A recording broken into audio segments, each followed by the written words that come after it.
Welcome to GRE. I'm your host, Keith Weinhold. If you were gifted $10 million right now, why that very well wouldn't help you at all. Learn a fresh take on how real estate pays 5 ways at the same time, a housing market update with perennially sagging inventory supply amounts, and more outlooks for stronger home price appreciation than many expected today on Get Rich Education. Taxes are your biggest expense. The best way to reduce your burden is real estate. Increase your income with amazing returns and reduce your taxable income with real estate write-offs. As an employee with a high salary, you're devastated by taxes. Lighten your tax burden with real estate incentives. You can offset your income from a W-2 job and from capital gains. Freedom Family Investments is the experienced partner you've been looking for. The Real Estate Insider Fund is that vehicle. This fund invests in real estate projects that make an impact, and you can join with as little as $50,000. Insiders get preferred returns of 10 to 12%. This means you get paid first. Insiders enjoy cash flow on a quarterly basis, and the tax benefits are life-changing. Join the Freedom Family and become a real estate insider. Start on your path to financial freedom through passive income. Text FAMILY to 66866. This is not a solicitation and is for accredited investors only. Please text FAMILY to 66866 for complete details. You're listening to the show that has created more financial freedom than nearly any show in the world. This is Get Rich Education.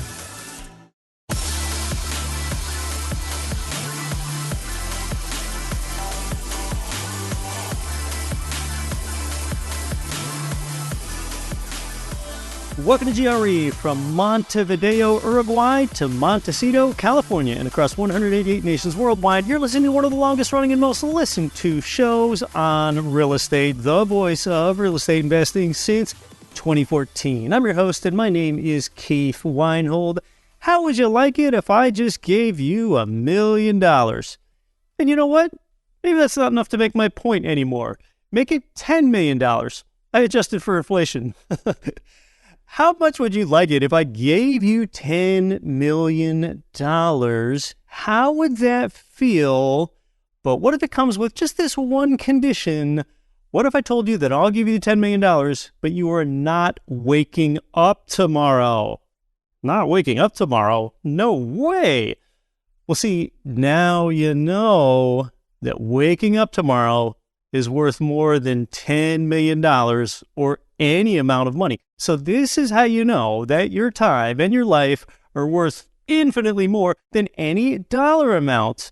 And if your time is so valuable, then why did you check Instagram 15 times yesterday just to see who viewed your stories? Why are you spending time with your AI girlfriend? Get Rich Education is ultimately about living a rich life, whatever that means to you. And we do approach that from the financial perspective here. Money does matter because leverage, cash flow, and inflation profiting enable you to buy time. And you know, we're really one of the few investing platforms. This show is one of the few places with the audacity to tell you that, okay, a little delayed gratification is good, but check that. The risk of too much delayed gratification is denied gratification. And denied gratification is a terrible investing risk that most people either don't give enough weight to or just don't factor in at all. And getting a $10 million windfall is not as great as it sounds either. History shows that the $25 million lottery winner or whatever, they quickly lose their money. And why does that happen? Well, because it seemed like it was effortless to get the windfall and because they don't know how to handle an amount like that. And it's really not the same, but similar to a capital gains-centric investor that gets a windfall. But see, cash flow investors like you and I, we can be more measured because your income stream, that is metered out over time, and that's why you're less likely to be irrational with your gains. Now, I touched on some of those ways that you're paid in real estate investing right there. Real estate pays you 5 ways simultaneously. That is a concept that I coined right here on the GRE podcast years ago. In fact, we went on to have that trademarked, Real Estate Pays 5 Ways. And do you know when I first introduced that concept right here on the show? Like exactly when, the month and the year anyway? I have since gone on to do a lot with Real Estate Pays 5 Ways to help not just you, but some other audiences on other shows that I appear on, and to help them understand real estate's 5 distinct profit sources. Well, I had someone here on Team GRE do some digging into some of our legacy shows, our past episodes, because I wanted to know when I first said it here, and it was apparently in May of 2015. So yeah, 8 years ago that I introduced it, and since then, a lot of other thought leaders have gone on to cite that phrase. Someone other than me even wrote a book based on it, and that doesn't bother me at all. I'd rather that other people and readers get good ideas. That's more important than me or anyone getting the credit. But of course, and come on, you can recite these 5 now like they're the Pledge of Allegiance or something. This is as automatic as the Lord's Prayer is for Christians. The 5 are appreciation, cash flow, your return on amortization, and tax benefits, and finally, inflation profiting. But now let's jump in and dissect this frog here a little. Why 5 ways? Why not another number like Real Estate Pays 4 ways or 6 ways? Well, it is 5. There are no more and no less. Each of the 5 are a distinct benefit. And really a common flawed case that Real Estate Pays 4 ways is that most real estate teachers, they omit the inflation profiting benefit that you get on the long-term fixed interest rate debt.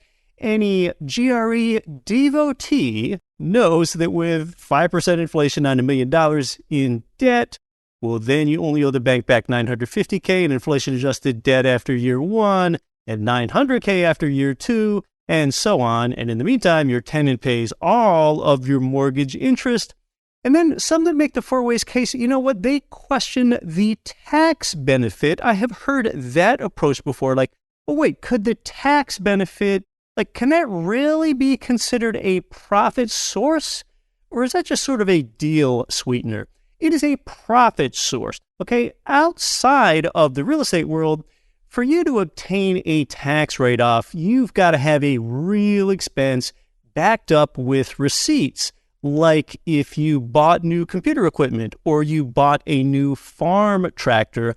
Well, instead, the magic of real estate tax depreciation says that you can write off 3.6% of the improved property value each year for doing nothing all year, no improvements necessary. So it's a phantom write-off, yet completely legitimate to the IRS. It's in their code.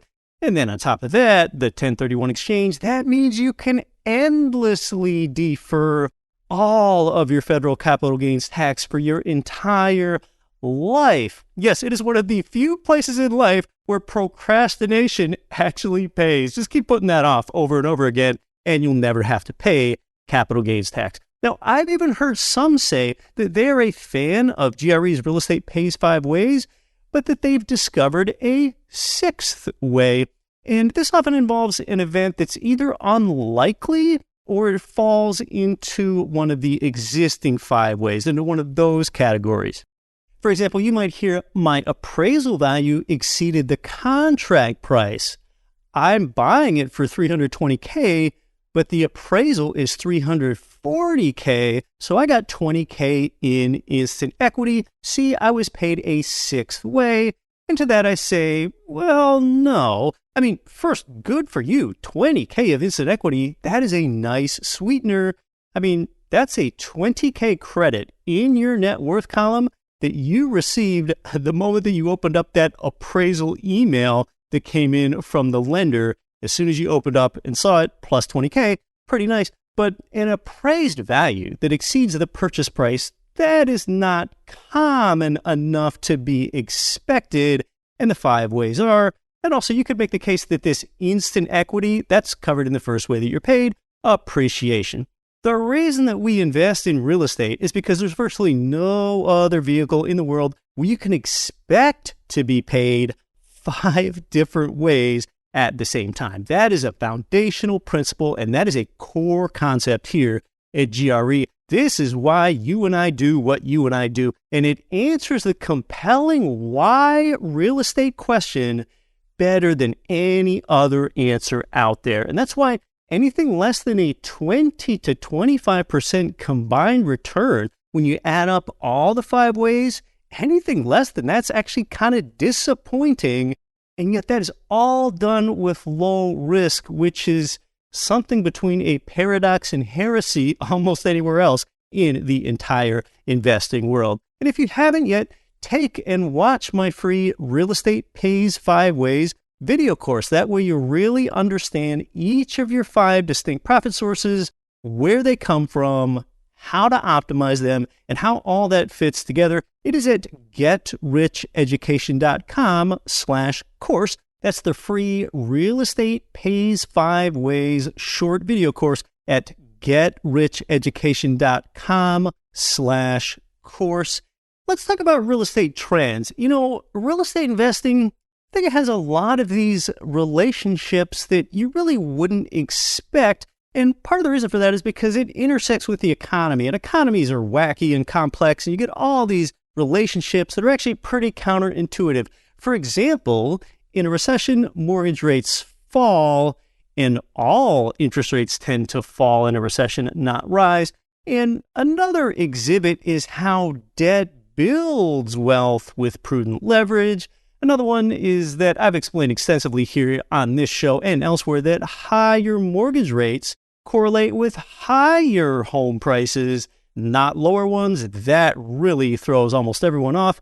Some physical real estate trends, they've been counterintuitive as well. Now, about 30 years ago in the United States, that was the 1990s, a new trend was fueled, and it was this trend that everyone wanted to have a really big kitchen, and renovating and having a fancy kitchen became a thing. New homes were often built with a big fancy kitchen in the center of the home. That's really when you had the proliferation of the open floor concept. None of these walled off galley kitchens anymore. That really began back in the 1990s. And this was really the advent of, at the time, what we considered luxury amenities like granite and quartz kitchen countertops. I mean, gosh, anymore, that's become standard. Even our build-to-rent providers at GRE Marketplace, they often have new granite countertops in the rentals. But the paradox here is the assumption that a big emphasis on kitchens, that means that more people would start cooking at home, enjoying and using those big fancy kitchens. Oh no, just the opposite. In the last 30 years, despite the big kitchens, more people eat out at restaurants and fewer people eat at home. That's another real estate paradox. And another counterintuition was the pandemic itself. I mean, society locked down. People lost their jobs. And you think that there are going to be mass foreclosures because if people don't have jobs, they're not going to get paid, and no one can afford their mortgage payment. People thought the pandemic would cripple the housing market. This was just 3 years ago. Again, it was just the opposite. That created a housing boom because everyone wanted their space. It was just another paradox. And remember, here on the show, shortly after Biden was elected, I told you firmly that this administration, for better or for worse, will not let people lose their homes. They do not want to see people out on the street. And then we had high inflation on the heels of the pandemic. Well, that was bad for consumers, and that was really good for you as a real estate investor. But high inflation, that's supposed to mean that some of these hedges like gold and even Bitcoin, that their prices would surge. Well, another paradox that brought crypto winter, and gold did nothing in the highest inflation until a bit more recently here. Rather than high delinquency rates, we've got low delinquency rates. In fact, the mortgage delinquency rate has been steadily falling for almost 3 years now, and that's because of strong borrowers and tough lending standards. Now, another real estate investing trend, though that's really it for the paradoxes here, That is mortgage rate resets. We don't just see them happen in the commercial market, it's elsewhere. Now, here in the U.S., on 1 to 4 unit residential rental properties, you are in great shape. Whether you locked in your interest rate at 3% or even at 7%, the thing is that you have a steady payment amount. You know what it's going to be. It's not going to get away from you. And on an inflation-adjusted basis, then your exact same monthly payment, that goes down over time. So that's a tailwind to your personal finances because inflation cannot touch your steady, locked-in principal and interest payment. But many Canadians, they're up for renewal with their 5-year fixed rates that they often have at 25-year amortizations. Yeah, the rate is just fixed for 5 years, and it resets every 5 years just across the border in Canada. They don't have these 30-year fixed rate amortizing loans. So with the rate resetting every 5 years, I recently talked to one Canadian homeowner. He doesn't live in that posh of a home in Ontario. It's just a little above the median housing price there, and their median housing prices are higher than they are in the United States. But his family's loan terms there in Ontario, they're about to reset. This is just on their primary residence, and it's expected to increase their monthly mortgage payment by $1,280. $1,280 more per month. What is that? More than $15,000 a year that they have to come up with to service the debt because right there in Canada, their rates reset every 5 years. I mean, how would you feel if that happened to you overnight? I mean, for you, I guess it's a nuisance at best. It might even crimp your quality of life, or worse, that can't really happen to you in the United States. So here in the United States, gosh, we have got it all. We can refi when rates go lower. Having a 30-year fixed rate mortgage, it's kind of like you having the benefit of rent control if you were a tenant. In some coastal areas, some tenants, they have a rent control deal. Say they've been paying $1,200 a month year after year in New York or California or Oregon. They want to live in their home for decades then under rent control because there is this ceiling on the rent. If they move out of their unit, they lose their deal, and then they'd have to go basically reset that payment amount somewhere else. So it's the same with you as an American homeowner or an American real estate investor in that 1 to 4 unit space. Your principal and interest payment cannot rise. You got it locked in. And I've talked about the interest rate lock-in effect before, constraining the housing supply. People don't want to sell their property. Well, get this. Just last week, First American Title Company informed us about the average resident duration in a home and that it has hit a record high. I'm actually not surprised that it hit a record high with seeing what's going on in society, but I'm surprised at how high it is. Okay, so the average resident duration, how long one stays in their primary residence. So among this lower intrinsic mobility rate, this interest lock-in effect that's been layered on top of that, and other societal trends, the average resident duration in a primary home is now fully 10 years and 8 months. Yeah, studies show that people are holding on to even their cars longer than ever, their automobiles, and people aren't parting with their real estate either.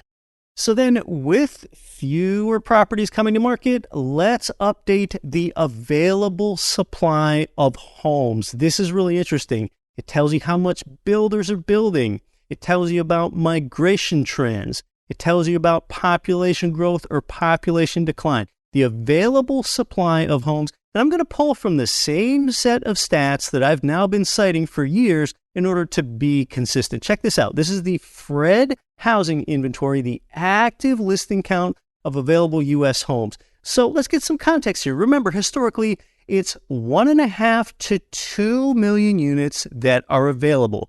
In 2016, it was still 1.5 million. Then in April of 2020, it dipped below 1 million, and it fell sharply from there, which I famously called this era's housing crash. It was a housing supply crash, again, which hedges against a price crash. It fell to as low as 435,000 a year later in mid-2021. Gosh, under 500,000. Well, it's rebounded because builders know that they need to build more homes. So 6 months ago, the supply got up to 750,000 available homes, which is still less than half of what America needs. And now today, where are we? Did the supply get up toward at least 1 million yet? And the answer is no. In fact, it has dropped back the other way to today. It is just 563,000.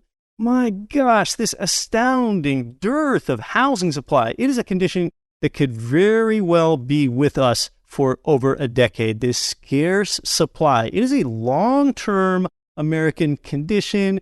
And yes, it is good for your real estate values, both present and future, but it is a problem too. It is a contributor to homelessness. The COVID home improvement boom is officially now over, so says Home Depot anyway. They posted a revenue drop in the first quarter. They warned that annual sales would decline in 2023 for the first time in 14 years. Yeah, Home Depot is dragging. They said that shoppers are now holding off on the big ticket purchases that they made during the pandemic. And what they're doing is they're just breaking up larger projects, like they're just remodeling a bathroom into smaller bite-sized pieces. Now, there is a fascinating new study from a bipartisan think tank that shows that everyone wants to live alone. This intersects with the low supply of housing. Now, that's what Business Insider just reported on. Now, of course, the term everyone, that's an exaggeration. Not everyone wants to live alone. But Statista and Our World in Data, they tell us, get this, this is the number of single-person households in the U.S., people living alone. Okay, back in 1960, that figure was just a paltry 13%. By 1970, 17% of households were people living alone. Every 10 years, that percent just keeps stepping up. It went up to 23, then 25, then 26%. By 2010, it hit 27%. And by 2022, it hit 29%.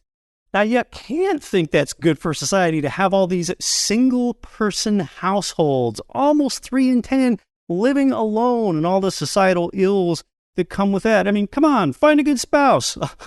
But in any case, that is good for you as a real estate investor when, say, 10 people live amongst 5 homes rather than just among 3 homes. That's absorbing all that housing supply and keeping it scarce. Even if the U.S. population stayed the same, there is more home demand with that trend. And of course, the U.S. population is growing, though really slowly, probably just a few tenths of 1% this year. But because of all the millennials and this embedded work from home, or sometimes you can really call it a work from anywhere trend, housing demand is pretty strong. And the recent rental housing demand and rent boom, that came almost entirely due to a surge in household formation. Young adults leaving the nest, roommates decoupling to get their own space. People working from home, they want that space without a roommate. They are willing to pay more for it, and increasingly they are able to pay more for it. So if you're pretty bullish on the work from home trend remaining the norm for at least a chunk of the population, and I sure am, well, then you should be pretty bullish on rental demand outlook. And this has really revitalized America's suburbs because that's the area where you're going to find that space. So this re-urbanization, that's sort of waned. That's the big thing that the pandemic changed. I mean, the work from home fueled rise of the suburbs, that is a wake-up call to cities where, in the case of New York City, 26 Empire State Buildings worth of office space now sits empty. And the typical office worker is spending between $2,000 less and $4,600 less annually in city centers. Because even if they go to the city to work, well, they might only do that 2 days a week now and not 5. I've got more for you straight ahead, including a new forecast on how much home prices are expected to rise this year. Again, check out my free video course. If you haven't, Real Estate Pays 5 Ways. Get it at GetRichEducation.com/course. I'm Keith Weinhold. You're listening to Get Rich Education. With JWB Real Estate Capital, Jacksonville real estate has outperformed the stock market by 44% over the last 20 years. It's proven to be a more stable asset, especially during recessions. Their vertically integrated strategy has led to 79% more home price appreciation compared to the average Jacksonville investor since 2013. JWB is ready to help your money, and to make it easy for everyday investors. Get started at jwbrealestate.com/GRE. That's jwbrealestate.com/GRE. GRE listeners can't stop talking about their service from Ridge Lending Group and MLS 42056. They've provided our tribe with more loans than anyone. They're truly a top lender for beginners and veterans. It's where I go to get my own loans for single-family rental property up to 4plexes. So start your pre-qualification and you can chat with President Chaley Ridge personally. They'll even deliver your custom plan for growing your real estate portfolio. Start at ridgelendinggroup.com.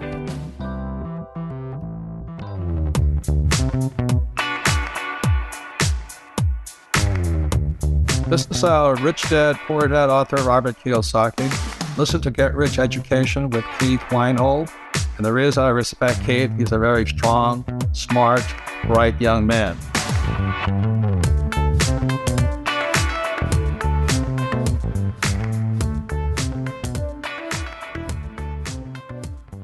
Yeah, big thanks to this week's show sponsors. I'm only bringing you those places that will bring real value to your life. I'm Keith Weinhold. Welcome back to Get Rich Education. Now, here at GRE, I recently read an offer that one of these major sports gambling platforms sent to us over here. They want to advertise on our show. I mean, would you want to hear sports gambling ads on GRE? I've got an opinion about that, and I'll share that with you shortly. Gambling is not the same as investing. If you're wondering just overall why you're hearing more about gambling, especially sports gambling, than you had just a few years ago, well, let's talk about why that is. Now, just last week, we hit the 5-year mark. It's been 5 years that the Supreme Court lifted a federal ban on sports gambling in the United States. And that spawned a multi-billion-dollar industry, and that's transformed how Americans watch and talk about and experience sports. Americans bet $95 billion on sports in legal jurisdictions that have consumer protections. That is more money than the amount spent on ride sharing. It's more than the amount spent on coffee, or more than the amount spent on streaming. And yeah, you can bet that the off-the-books gambling number, if that were added in, would make that way higher. And two sports betting companies, you've heard of them, DraftKings and FanDuel, they control 71% of the U.S. market. That's per gambling analytics firm Eilers and Krejcik. Gosh, that's almost a duopoly right there. But despite that, these companies, they struggled to turn a profit. FanDuel recorded its first quarterly profit just last year, and DraftKings has yet to report a profitable quarter, probably because they're not advertising on GRE. Well, I will just tell you, it is one of those two big companies that did inquire about advertising on GRE.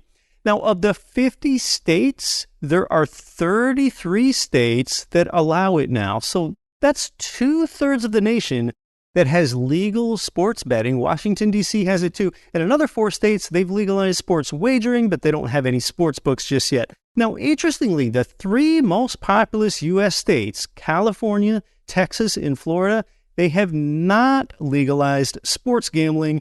In those 3 states, they account for 26% of all the teams in the major pro leagues. And interestingly, the number of women joining sportsbook apps jumped 45% last year. That's the 3rd straight year that new women users exceeded men. And I guess that's the growth market there.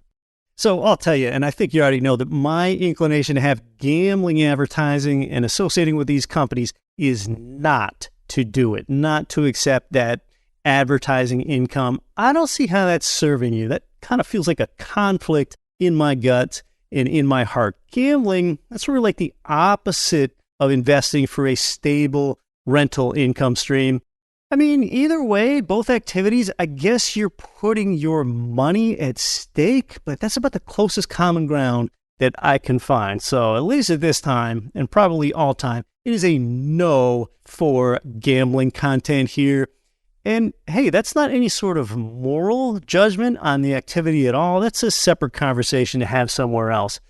I mean, gosh, as a teenager, I was really into sports gambling. It was like the informal kind. Like my friend and I each lay a $10 bill next to the TV. The Phillies versus Mets are on, and the winner gets the $20. Okay, so my inclination, yeah, it's a pretty easy no. So hook up with our sponsors. They support GRE. These are places that can really improve your financial outcome. That's Ridge Lending Group, offering income property loans nationwide. JWB Real Estate Capital. That's where you go if you want performing income property. JWB really has Jacksonville, Florida sewn up and locked down. They do that one thing in that market, and they do it really well. And then Freedom Family Investments. Get started with them for real estate funds that are ultra low hassle. Text family to 66866. Where will the next 10 years take you and I on the show here? I would love to be along for the ride with you. I hope that you're going to be here with me.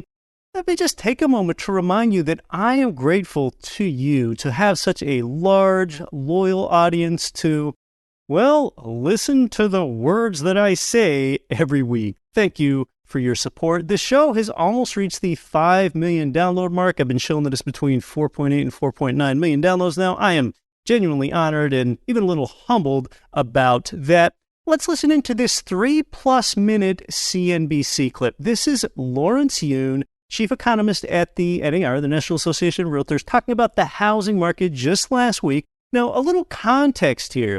Historically, the NAR, they've tended to give these dominantly sunny side up, really glowing, everything is always good and getting better kind of remarks about the housing market because they're to incentivize homeownership. But I've been listening specifically to the NAR's Lawrence Yun for quite a while, and I think he is rather balanced. Here, he discusses how real estate sales volume is down, which has a lot to do with that low supply, that mortgage rates are steady, and that prices are slowly rising in most parts of the nation. Lawrence Yun, he's the chief economist at the National Association of Realtors. Lawrence, welcome. Any signs that prices are going to drop, or you think they're just going to stay up here? Good afternoon, Kelly.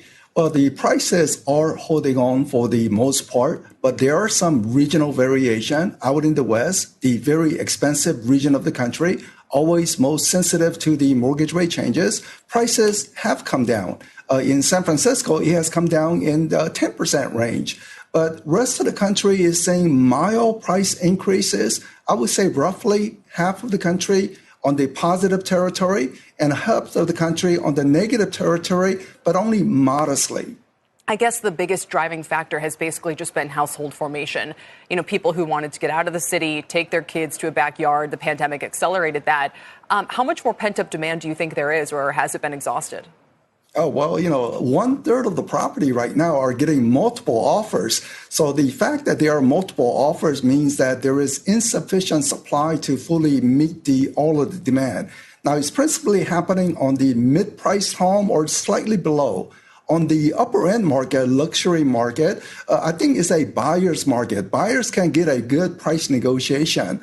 But on a starter home, expect multiple offers, other buyers competing at the same time. So it is a very interesting market dynamics. The sales activity, mortgage applications are all down roughly 20% from 1 year ago, yet prices holding on and multiple offers happening on 1/3 of the property listings. You know, we talk about kind of making homes more affordable or trying to get at this, but compressing that spread between mortgage rates and the 10-year would go a long way. Is it the Fed's own fault in some ways that it has gone extra wide because they've been selling or, I don't know, rolling off, maybe someday selling their mortgage-backed securities? I mean, what would it take to get that back to historical norms? And if it was at historical norms, how much lower would mortgage rates be right now?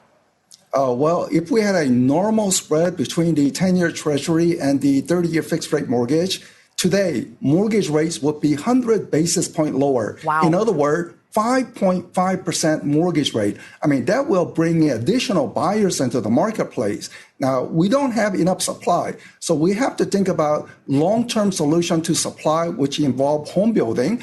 But in the short term, I think some policymakers should be very creative. Do we provide some tax incentive for mom and pop investors who happen to own real estate as an investment property, rental income, to unload those property onto the market with lower capital gains tax? I think we need to consider some strong short-term incentive to bring more supply, because clearly there are demand out there. That's super interesting, because I hear from people, obviously, who are trying to actually get into the market and say, in an inflationary time, I'd like to own a property and collect that rental income. And, maybe I can do quite well over time. But they would worsen the dynamic that you're talking about. And there are tax incentives encouraging them to do so.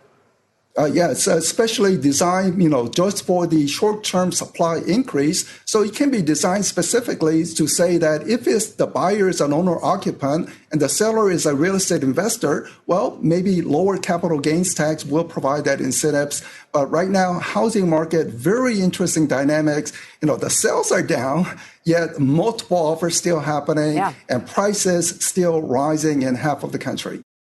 Now, Lawrence Yun did go on to say that he thinks that the Fed should lower interest rates by a half point and more.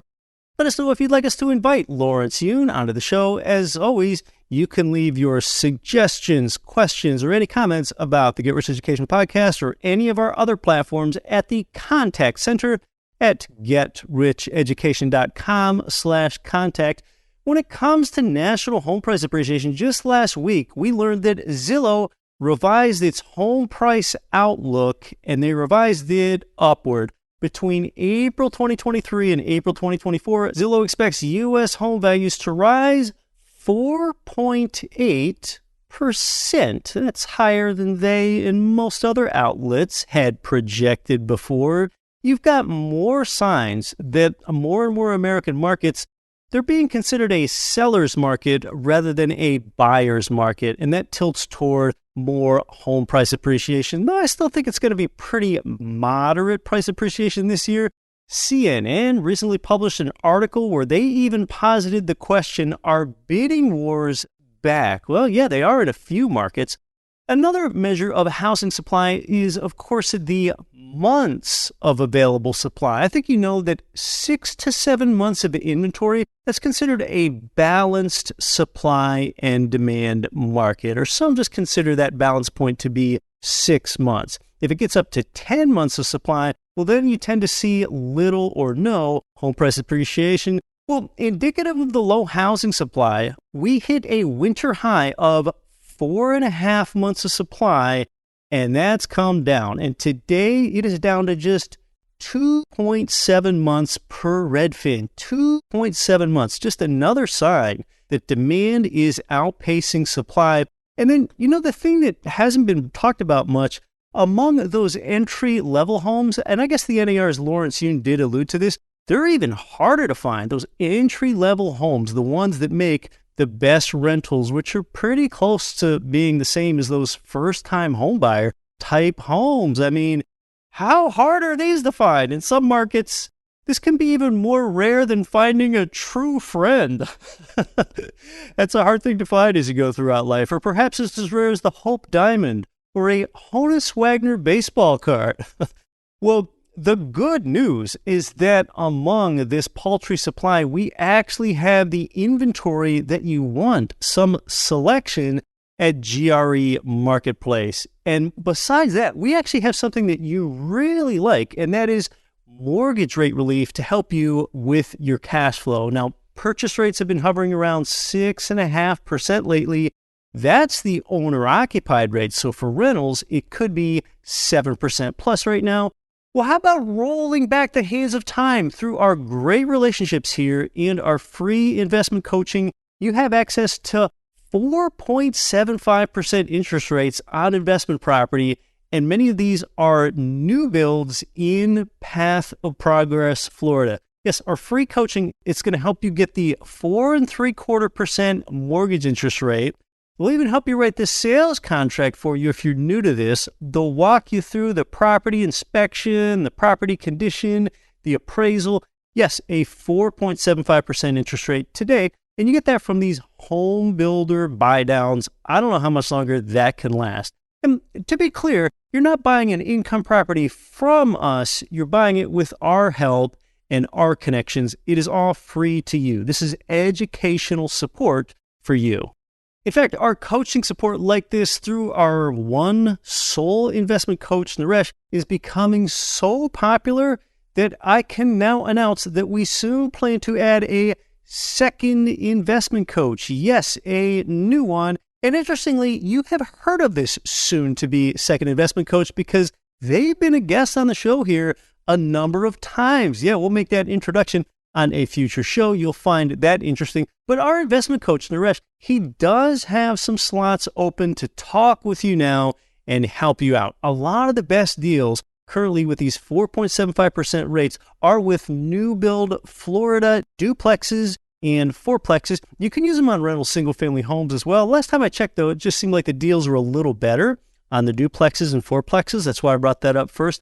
I mean, you probably thought that sub-6 and sub-5 mortgage rates were about as likely to make a sudden comeback as AOL or MySpace, but we've got them here now. Now, that 4.75% is just one of two options that we have with some build-to-rent builders that are fairly motivated. So to review the first one fully here, you can get that 4.75% interest rate with a 25% down payment and 1 year of free property management and $1,000 off closing costs per deal. Okay, that's one. Or option two is zero down payment. Yes, 100% financing, 2 years of free property management, and that same $1,000 off closing costs per deal.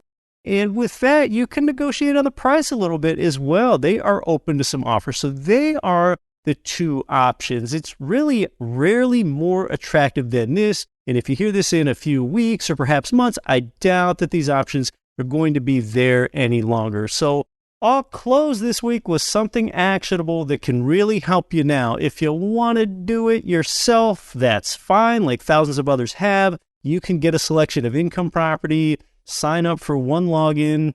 Despite this national dearth of supply, still find some yourself at gremarketplace.com. Or, like I said, right now, it's really helpful to connect with an experienced GRE investment coach. It's free. Our coach's name is Naresh. You've heard him here on the show for those 4.75% interest rates or zero down program, whatever's best for you. He can walk you through that. You can do that all at once at gremarketplace.com/coach. Until next week, I'm your host, Keith Weinhold. Don't quit your daydream.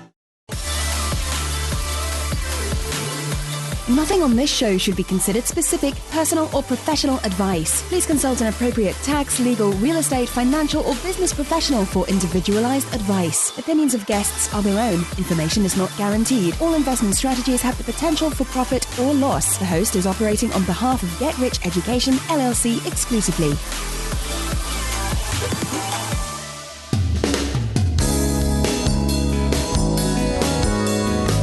The preceding program was brought to you by your home for wealth building, GetRichEducation.com.